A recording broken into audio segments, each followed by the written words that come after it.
காளான் தேங்காய் கறி நம்ம ஸ்டைலில் சாப்பாட்டுக்கு வச்சு சாப்பிட்டு பாருங்க. கறி குழம்பே தேட மாட்டீங்க. எப்படி செய்யலாம்னு பார்த்துடலாமா? காளான் தேங்காய் கறிக்கு மசாலா ஒன்று ரெடி பண்ணிடலாம். வாங்க என்னெல்லாம் வறுக்கலான்னு பார்த்துடலாம்.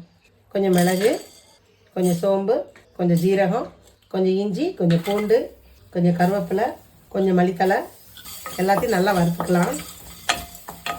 வறுத்தாச்சு. இது ஒரு பிளேட்டுக்கு மாற்றிக்கலாம். கொஞ்சம் எண்ணெய் ஊற்றிக்கலாம். 1 கப் வெங்காயம், 2 பச்சை மிளகாய்,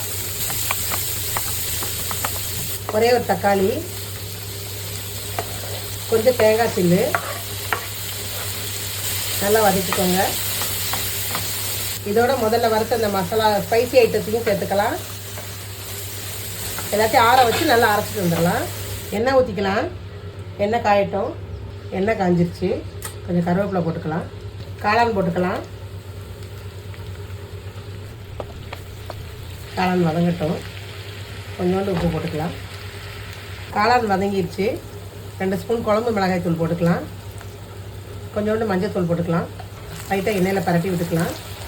அரைச்ச தேங்காய் விழுது சேர்த்துக்கலாம். 1 கப் தண்ணியும் சேர்த்துக்கலாம். இப்போ மசாலாக்கு தேவையான உப்பும் சேர்த்துக்கலாம். மசாலா பச்சை வாடை போகட்டும். நல்லா எண்ணெய் பிரிஞ்சு வந்துருச்சு. கமகமன் வாசனை நல்லா தூக்குது. கொஞ்சோண்டு ஃப்ளேவருக்கு கறி மசாலா பொடி போட்டுக்கலாம். கொஞ்சம் மல்லித்தலை தூவிக்கலாம். சாதத்துக்கு வச்சு சாப்பிடுங்க. கறி குழம்பு மிஞ்சும் சுவையில் காளான் கிரேவி.